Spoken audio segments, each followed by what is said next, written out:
Estaban muchos preguntándose en redes sociales por qué Carlos Alberto Suástegui Villanueva, alias Cachete, se pavoneaba sin culpa alguna por el aeropuerto de Guayaquil, a pesar de ser para la policía un pez gordo, cabecilla de los Águilas, el hombre de confianza de Junior Roldán, y como si esto fuera poco, con un amplio historial delictivo.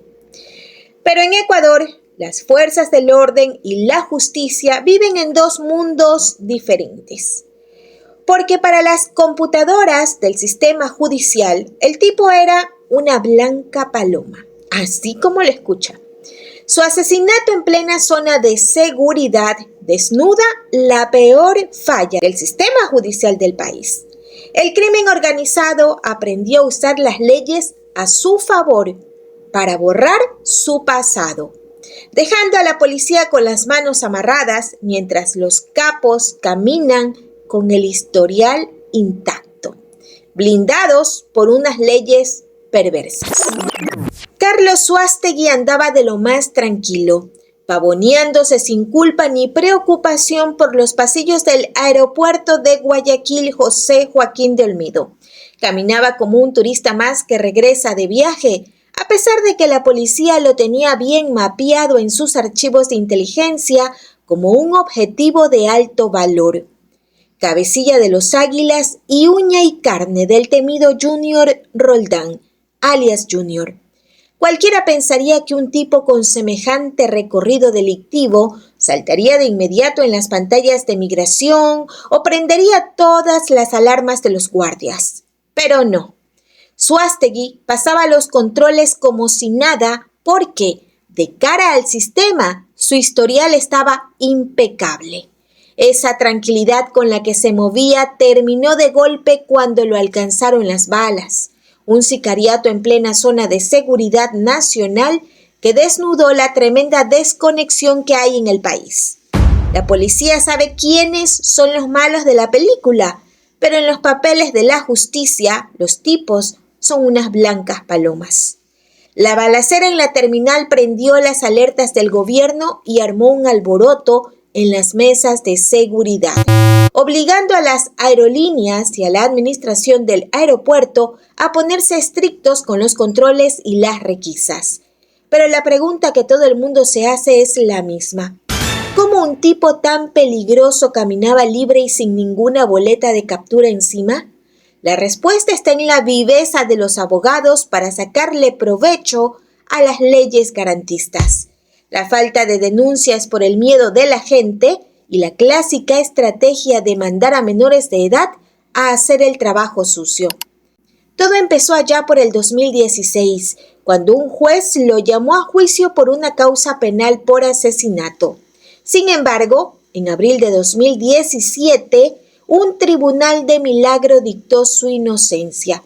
Aunque el hombre ya tenía cola que le pisen y lo habían investigado otras veces por asociación ilícita, asesinatos y tenencia de armas, esa sentencia absolutoria fue el boleto dorado que usó años después para desaparecer del mapa judicial.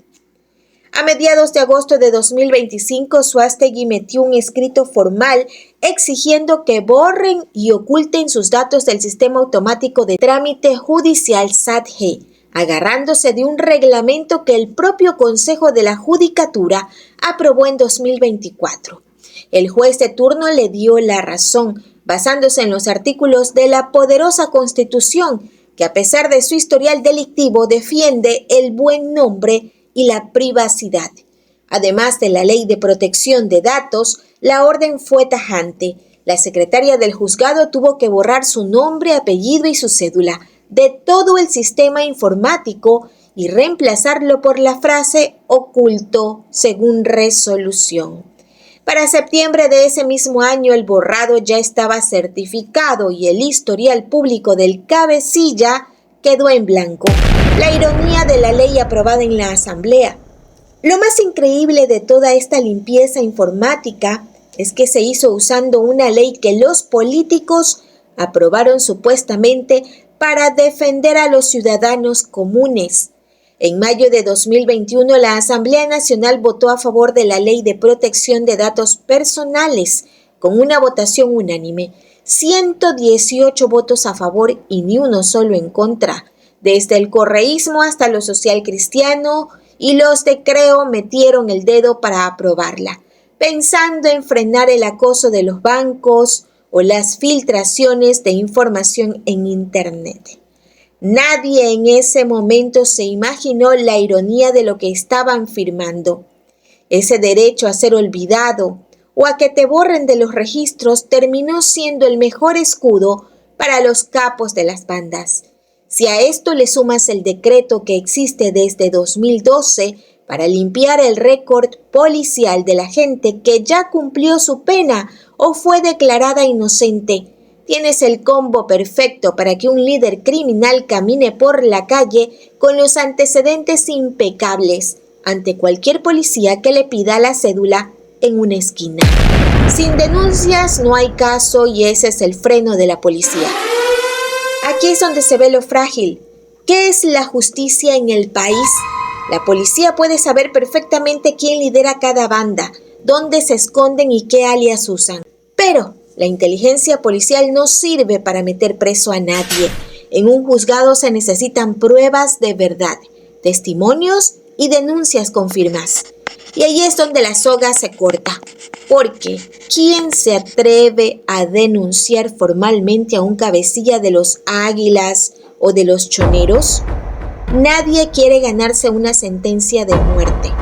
Como las víctimas y los testigos se mueren de miedo y prefieren callar, a los fiscales no les queda de otra que archivar los casos. Y a los jueces les toca firmar la libertad o el sobreseimiento de delincuentes pesados por falta de pruebas. Sin denuncias, las manos de la policía están amarradas y los criminales ganan los casos por default. Una persona que tiene antecedentes, pero para las leyes ecuatorianas y para el sistema de justicia no tiene nada, porque él tiene 3 procesos, más de 3 veces que ha ingresado a la cárcel, una de ellas por asesinato, entró y estuvo menos de 4 meses y fue puesto en libertad por asesinato. Si una persona tiene antecedentes, si una persona no tiene problemas con la justicia, porque la justicia lo deja en libertad, la persona puede entrar y salir del país. Si la persona tuviera una boleta que no le permite, si la justicia hubiera determinado medidas sustitutivas, por ejemplo, en un caso, pero no salía del país, no pudiera salir del país. Pero no es el caso. Hoy les preocupa este caso y no el caso de la persona que ha entrado y salido de la cárcel 32 veces. Esa persona también puede salir del país, porque la justicia ha determinado que es inocente. ¿Por qué la pregunta de que si es un objetivo para nosotros? Claro, es una persona que ha tenido delitos por delincuencia organizada, por asesinato, por tráfico de armas. Pero todas las veces que ha sido detenido, la justicia ha determinado que es inocente.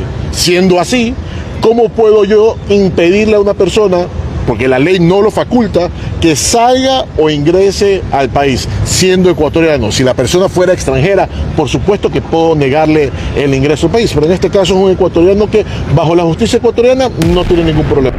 Menores de edad, el gatillero desechable de las mafias. Para cerrar el círculo de impunidad, las bandas tienen bien estudiado cómo burlar las condenas fuertes, usando a menores de edad como sus brazos ejecutores.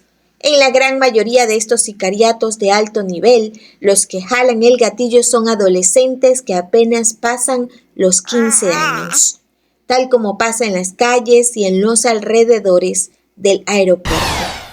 Las mafias se aprovechan descaradamente de lo suave que es el Código de la Niñez en Ecuador.